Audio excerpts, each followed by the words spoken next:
আমার খালা খুব সুন্দরী এবং যুবতী ছিলেন। তিনি বাড়িতে একা থাকতেন এবং আমাকে তার কাছে ডেকে নিতেন তার একাকিত্ব দূর করতে। আমিও খুশি হয়ে খালার কাছে চলে যেতাম এবং তার সাথে কিছু সুন্দর মুহূর্ত কাটাতাম। একদিন খালা আমাকে তার বাড়িতে ডাকলেন। আমিও খুশি হয়ে খালার বাড়িতে চলে গেলাম। আমি যেই খালার বাড়িতে পৌঁছালাম, খালা ওয়াশরুম থেকে গোসল করে বেরিয়ে আসছিলেন। যেই আমি খালাকে দেখলাম, আমার হুঁশ উড়ে গেল। খালা আমাকে তার সেই রূপ দেখিয়ে দিলেন। আমার খালা খুবই সুন্দরী ছিলেন, তিনি দেখে মনে হচ্ছিল না যে তিনি একজন বিবাহিত মহিলা। সেই সময় আমি আমার খুড়োর বাড়িতে থাকতে এসেছিলাম, কারণ মা-বাবা দুজনেই বিদেশে যাচ্ছিলেন। প্রথমে যখন খুড়ো বাবাকে অভিনন্দন জানাতে এসেছিলেন, তখন তিনি বাবাকে যেতে যেতে বলেছিলেন যে রাহুলকে আমাদের বাড়িতে রেখে যান। বাবা তাকে অনেক বোঝানোর চেষ্টা করেছিলেন যে রাহুল এখন বড় হয়ে গেছে এবং নিজের যত্ন নিতে পারে, কিন্তু তিনি মানলেন না। তিনি বাবাকে রাজি করিয়ে নিলেন এবং আমার ইচ্ছা পূর্ণ হয়ে গেল। আমার কাছে আমাদের পুরানো বাড়ির চাবি ছিল, যা খালি পড়েছিল, আমি তা আমার উদ্দেশ্যে পুরোপুরি ব্যবহার করতাম।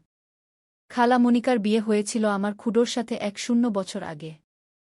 আমি তখন ১০ বছরের ছিলাম, কিন্তু তখনই খালাকে দেখে আমার খুব ভালো লাগত, কারণ তিনি শুধু সুন্দরীই ছিলেন না, ধীর স্বভাবের এবং পূর্ণাঙ্গ দেহের অধিকারীও ছিলেন। খুড়ো এবং খালার জুডিকে মিসাইল বলে মনে করা হতো, কিন্তু এখনও পর্যন্ত তারা দুজনেই সন্তানের থেকে দূরে ছিলেন। তারা দুজনেই তাদের ভাগ্য মেনে নিয়ে ধৈর্য ধরেছিলেন। খালা এবং খুড়োর মধ্যে খুব বেশি ভালোবাসা ছিল, এবং আমার ধারণা ছিল যে খুড়ো খালার সব ইচ্ছা পূরণ করতেন। বিয়ের পর খালার দেহ খুবই আকর্ষণীয় হয়ে উঠেছিল। সুন্দর তো তিনি আগে থেকেই ছিলেন, কিন্তু এখন শরীরের প্রতিটি অংশ তার দিকে ঝুঁকে পড়েছে বলে মনে হচ্ছিল।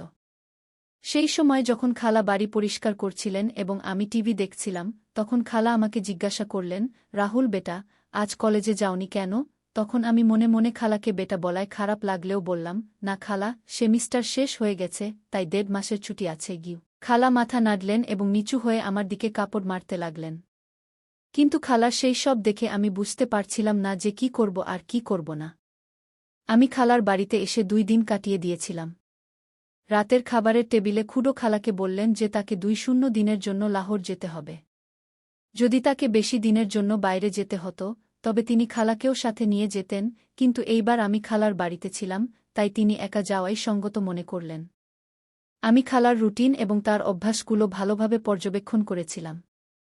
আমি দেখেছিলাম যে তিনি চা বেশি পান করেন এবং চায়ে অনেক দুধ দেন, আর আমার ছিল কৌটার দুধ পান করার অভ্যাস।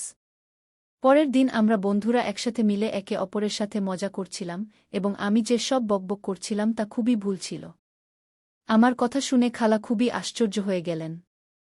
তারপর তিনি আমাকে তার কণ্ঠ দিয়ে তার উপস্থিতির অনুভূতি দেওয়ার চেষ্টা করলেন, কিন্তু মিউজিকের কারণে আমি কিছু শুনতে পাচ্ছিলাম না। আমার বকবক অনেকক্ষণ শুনে তিনি উঠে তার রুমে চলে গেলেন।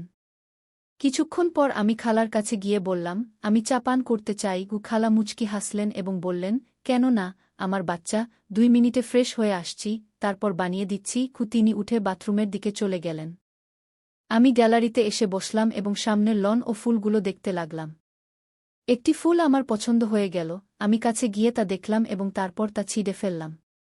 খালা আমাকে ডাকছিলেন, আমি উত্তর দিলাম, আমি বাইরে আছি গু। তখন তিনি হাতে ট্রে নিয়ে বাইরে এলেন, যাতে ২টি কাপ চা ছিল। তিনি একটি কাপ আমাকে দিলেন এবং অন্যটি নিজে উঠিয়ে টেবিলে রেখে দিলেন। আমি সেই ফুলটি, যা হাতে ছিল, খালার দিকে বাড়িয়ে দিলাম। খালা মুচকি হেসে ফুলটি আমার হাত থেকে নিলেন এবং বললেন, ধন্যবাদ, আমার বাচ্চাগুই আমার সব আশায় পানি ঢেলে দিয়েছিল। আমি খালার দিকে তাকিয়ে বললাম, খালা, আপনি বিরক্ত হচ্ছেন না? সারাদিন বাড়িতে থেকে থেকে আমি তো বিরক্ত হয়ে গেছি। আমরা কোথাও বেড়াতে যাই? খালা বললেন, না সমীর, আমি তো তোমার খুড়োর সাথে সব জায়গায় যাই, কিন্তু আমি তার বিনা কোথাও যাই না। আমি চুপ করে চা পান করতে লাগলাম।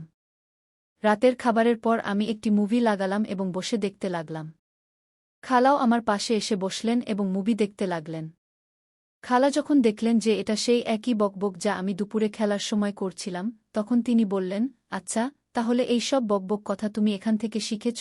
তিনি বললেন, বেটা, এটা খুবই ভুল কথা, তুমি খুবই ভুল ভাষা ব্যবহার করছ। কি লজ্জায় আমার ঘাম ছুটে গেল। খালা আবার বললেন, আমি তোমার বাবাকে বলব যে তোমার উপর নজর রাখুক, তুমি হাত থেকে বেরিয়ে যাচ্ছ। ওই হ্যাঁ, আমি মাথা তুলে তাকালাম এবং মাসিকে বললাম, ভুল হয়ে গেছে মাসি, আমাকে ক্ষমা করে দাও। কিন্তু কি করি, সব ছেলেরা এই ধরনের মুভি দেখে। আমাকেও তাদের জবাব দিতে হয়, তাই এই ধরনের কথা মুখ থেকে বেরিয়ে আসে। আমার কথা শুনে মাসি হাসতে লাগল এবং বলল, ভয় পেজো না, আমি কারো কাছে কিছু বলবো না। আমি জানি তোমরা ছেলেরা কি ধরনের কথা বলো। ঠিক আছে, অন্য কোনো মুভি লাগাও। এটা কি লাগিয়েছ? তখন গিয়ে আমার নিঃশ্বাসে নিঃশ্বাস ফিরে এল এবং আমি মাসিকে জিজ্ঞাসা করলাম, মাসি, আমি কোনো মুভি লাগাব? তিনি বললেন, কোনো ইন্ডিয়ান মুভি লাগাও। আমি একটি ইন্ডিয়ান মুভি লাগিয়ে দিলাম। মাসি মুভি দেখছিলেন, আর আমি চুরি চুরি মাসিকে দেখছিলাম। মাসি একটি পা তুলে অন্য পায়ের উপর রাখলেন এবং সোফার হেলান দিয়ে পাশে ঠেস দিয়ে আরাম করে বসে গেলেন। তারপর আমিও একটি পা তুলে অন্য পায়ের উপর রাখলাম। আমার মনে হল মাসি আমার এই হরকতটি নোট করেছেন এবং তার মুখে হালকা একটি হাসি ফুটে উঠল। আমিও মাসির মতো অন্য কোণে বসেছিলাম। পরে মাসি হাসতে হাসতে তার পজিশন ঠিক করলেন এবং আমিও তাকে দেখে ঠিক হয়ে বসাই ভালো মনে করলাম। মাসি হাসতে লাগলেন এবং বললেন, রাহুল, তুমি আমার নকল করছো। আমি তার দিকে তাকিয়ে মাথা নাড়লাম। তখন তিনি একটু রাগ করে বললেন, তুমি আমাকে কেন জ্বালাতন করছো? আমি হেসে বললাম, আপনাকে জ্বালাতন করতে আমার ভালো লাগেই। তিনি বললেন, কেন? আমি তৎক্ষণাৎ বললাম, কতদিন হয়ে গেল, না কারো ডাঁট খেয়েছি, না কারো থেকে জুতো উপরে। আপনি খুবই বোরিং। কি? আমার কথা শুনে তার কপালে ভাঁজ পড়েছিল।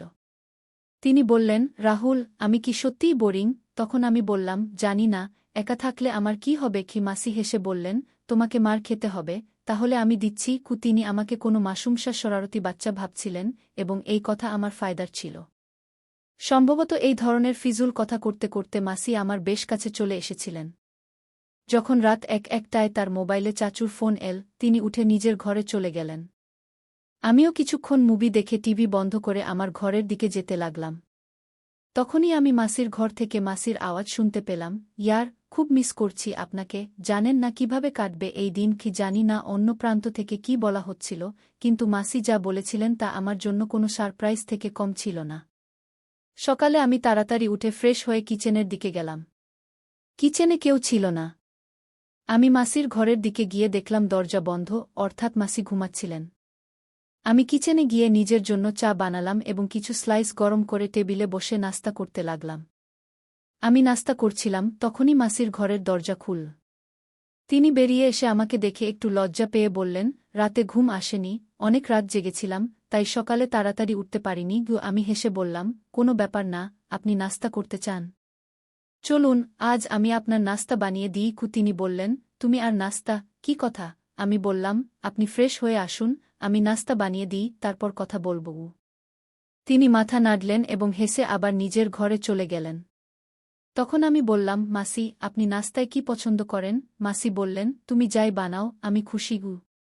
আমি যখন চাচিমাকে হাসতে দেখলাম, তিনি আমাকে দেখে যেখানে আমাকে চিমটি কেটেছিলেন সেখানে আদর করতে লাগলেন এবং বললেন, সরি ইয়ার চাচিমা, আমি তোমার থেকে আলাদা হয়ে গেছি। তিনি বললেন, ঠিক আছে, আমি পরিবর্তন করে আসছি, তারপর বাজার থেকে কিছু জিনিস কিনে আনতে হবে। আমি বললাম, ঠিক আছে, আমিও পরিবর্তন করে নিই, হয়তো কোনো মেয়ে আমার জালে পড়ে যাবে এবং আমারও মজা হবে। চাচিমা হাসতে হাসতে আমার কোমরে একটি চাপড় মারলেন এবং বললেন, রাহুল, একটু তো লজ্জা করো। আমি অবাক হয়ে বললাম, কিসের লজ্জা চাচিমা? তিনি বললেন, তোমার এই ঝড়ো হরকতগুলো থেকে। আমি বললাম, ইয়ার, জীবনে একটু মজাও তো থাকা চাই, নইলে তো সারা জীবন তুমি আমাকে কোনো কাজেরই ছাড়বে না।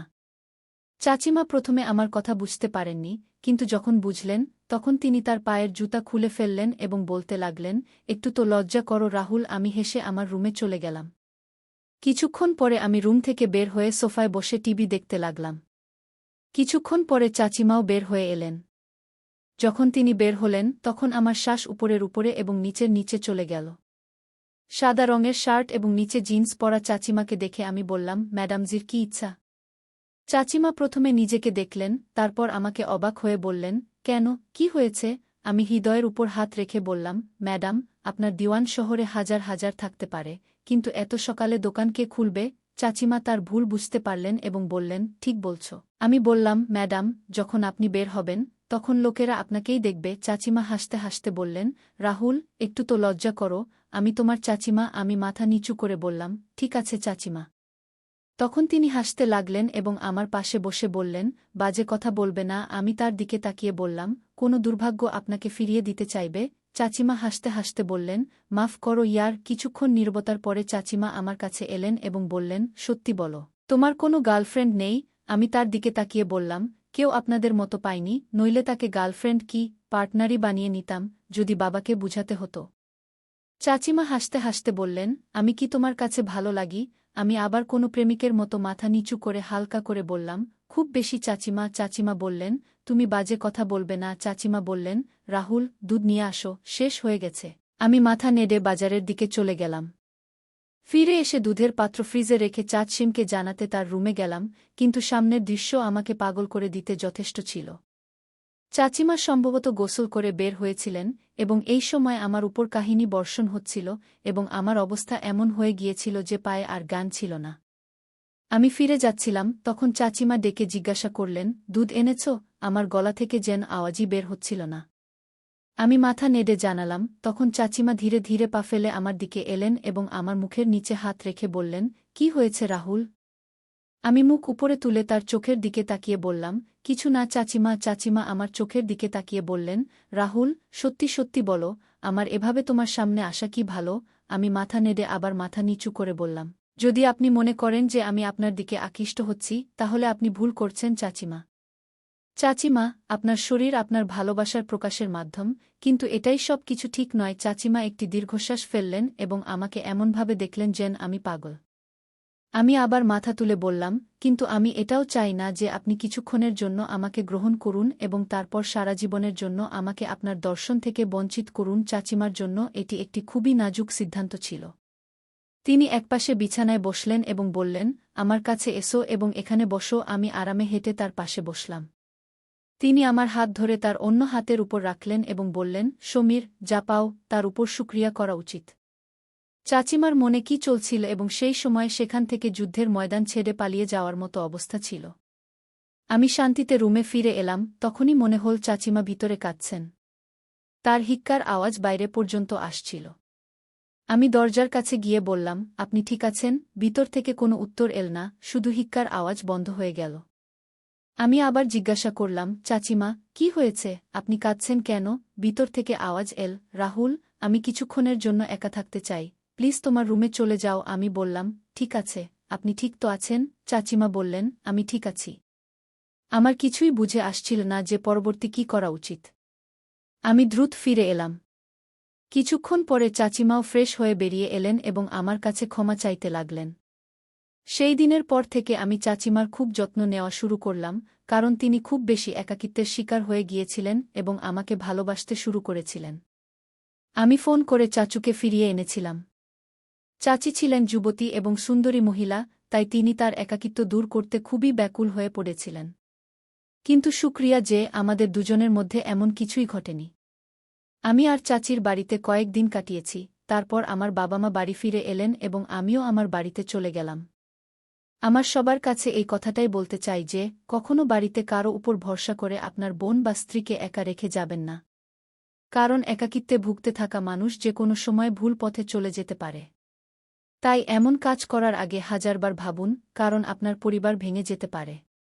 পুরুষদের প্রতি আমার অনুরোধ, তারা যেন তাদের বোন বা স্ত্রীকে কারো উপর ভরসা করে একা রেখে না যায়। তাই আমার প্রিয় বন্ধুরা, আজকের আমাদের ছোট্ট গল্পটি এখানেই শেষ হল। আপনি এই গল্পটি কেমন লাগলো কমেন্ট করে অবশ্যই জানাবেন। যদি আপনি এরকম আরও মজাদার এবং রোমান্টিক গল্প শুনতে চান, তাহলে চ্যানেলটি সাবস্ক্রাইব করতে ভুলবেন না এবং বেল আইকন অন করে রাখুন, যাতে আপনি আমার প্রতিটি গল্প সময়মতো পেতে পারেন। আগামীকাল আরও একটি নতুন গল্প নিয়ে দেখা হবে। ধন্যবাদ।